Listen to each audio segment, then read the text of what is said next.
इतकं जुनं आहे, इतकं महत्त्वपूर्ण आहे की म्हणजे इंग्रजांच्या काळात किंवा त्याच्या आधी जेवढे पण व्यापार व्हायचे ना त्या दाभोळच्या इथं खाडीतच व्हायचे किंवा आता ही जी आहे ना ही पूर्ण सुपारीची बाग आहे आणि तिकडनं झरा वाहतो. इतकं भारी वाटतंय ना, म्हणजे तुम्ही विचार करा पावसात कसं वातावरण राहत असेल इकडचं. नमस्कार मित्रांनो, आजच्या व्हिडिओमध्ये तुमचं स्वागत आहे. तर मित्रांनो आम्ही आज जात आहोत इथं दाभोळचं मंदिर आहे, चंडिका देवीचं स्वयंभू मंदिर आहे आणि पांडवकालीन आहे असं बोलतात. आणि खूप सुंदर मंदिर आहे, म्हणजे पूर्ण गुफेमध्ये आहे. मागं आम्ही भरपूर वेळा बघितलंय सुद्धा, पण मग व्हिडिओ नव्हता काढला. तर आज म्हटलं थोडासा व्हिडिओ काढूया. तर कृपया करून व्हिडिओ सगळ्यांनी पूर्ण बघा. आणि आता आम्ही जवळपास दापोली सोडलेली आहे, म्हणजे दापोलीच्या बरंच पुढे जवळपास 29 किलोमीटर आहे. आणि आता अर्ध्या रस्त्यामध्ये थांबलो आहे व्हिडिओसाठी. आणि इकडे अचानक जांभळाचं झाड दिसलं, सगळे जांभळं खात आहेत बघा. सगळे जांभळं मस्त, म्हणजे लवकर इकडे पिकायला लागले कोकणात. अजून बाकी ठिकाणी तर आले पण नाही. इकडे बघा हे मस्त, या तुम्ही पण खायला. हे बघा भारी भारी मस्त मस्त ना. त्या दिवशी गेलेलो ना त्या दिवशी खाऊन आलो. हे बघा इकडे भरपूर पिकलेत, लय मोठे मोठे घुड आहेत. पण हे कसं झाड आता तिकडं आहे ना, तर आता आपले माणसं कोण ना कोणतरी चढला असता. काय बोलले? छान आहे ना. छान छान. कसं आहे? छान छान ना.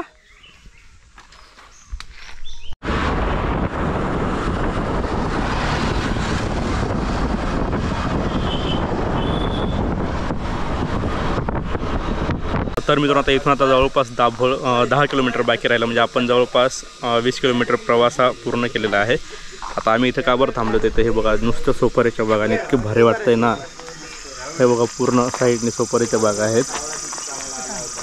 हे बघा इकडनं मस्त झरा जातोय आणि इतकं भारी वाटतंय, एक नंबर. आणि हे बघा आता ही जी आहे ना ही पूर्ण सुपारीची बाग आहे आणि तिकडनं झरा वाहतो. इतकं भारी वाटतंय ना, म्हणजे तुम्ही विचार करा पावसात कसं वातावरण राहत असेल इकडचं. हे बघा नारळ बिरळ लय लागलेत, नजर पाडून जातोय आता ह्या वाडीवर. आणि इकडे चाललाय फोटोशूट. हे बघा तर असं म्हणजे इतकं भारी वाटतंय ना. आणि एरिया पण इतकं शांत आहे, तुम्ही आता ते आवाज किड्यांचे आवाज ऐकू शकत असाल, म्हणजे एकदम खतरनाक. हे बघा हे पूर्ण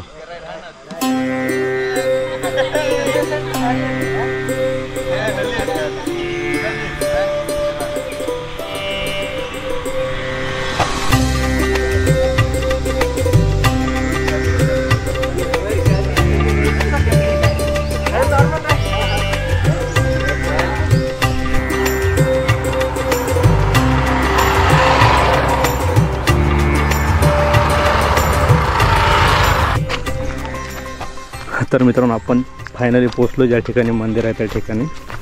हे बघा इथं हे मंदिर आहे.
तर मित्रांनो पावसाळ्यामध्ये ना इथं खूप झरे वाहतात आणि इतकं खतरनाक असतं ना पाणी, म्हणजे आम्ही पावसाळ्यात आलो होतो म्हणून तुम्हाला सांगतोय.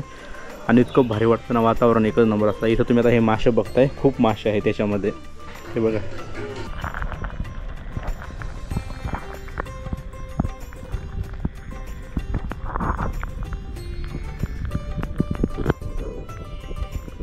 विचार करा इथं धबधबा किती भारी दिसते. तिकडनं पण एक मूर्ती आहे, म्हणजे आता कसले ते मला नाही सांगता येणार.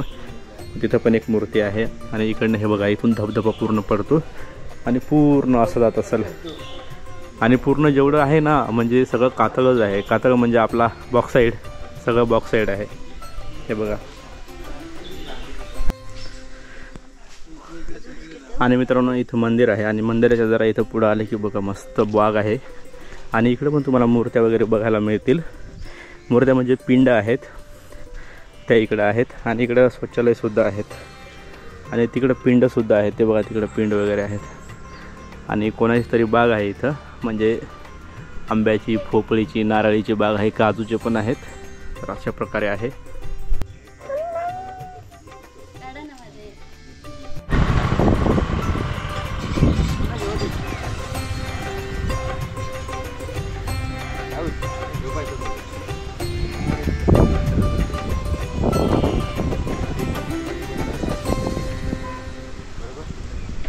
तर मित्रांनो आता मी जरा पुढं आलोय. पुढं म्हणजे मंदिराच्या पुढं आलोय आणि दाभोळ इथून गाव पूर्ण दिसतं आणि खाडी पण दिसते दाभोळची.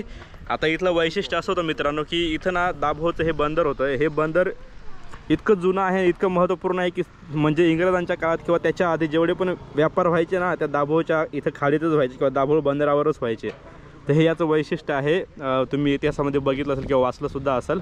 तर ही ती दाभोळची खाडी आहे. म्हणजे ही बघा ही पूर्ण खाडी आहे आणि याच्यामध्येच पूर्वी म्हणजे ज्यावेळेस इंग्रज वगैरे काही यायचे ना म्हणजे तिकडून त्यांच्या देशातून त्यावेळेस इथं यायचे आणि ह्याच बंदरावर पूर्ण व्यवहार वगैरे करायचे असं मी वाचलं आहे बरोबर. तर हा असा आहे दाभोळचा बंदर आहे आणि दाभोळची ही खाडी आहे. ही बघा लय बरीच मोठी आहे आणि इथून जेटीसुद्धा चालते म्हणजे जयगडला जायला वगैरे आणि मासेमारीसुद्धा तुफान चालते इकडं. एकदम खतरनाक मासे मिळतात जर समजा मासेमारी वगैरे करायची असेल तर. तर मित्रांनो तुम्हाला आजचा व्हिडिओ कसा वाटला ते कमेंट्स करून नक्की सांगा. आणि हे फंटर लोक सगळे आहेत आता सगळे फोटो काढायला लागले ते काय त्यांचा काय लक्ष नाही व्हिडिओत. चला लवकरच भेटूया पुढच्या व्हिडिओमध्ये. चला टाटा बाय बाय.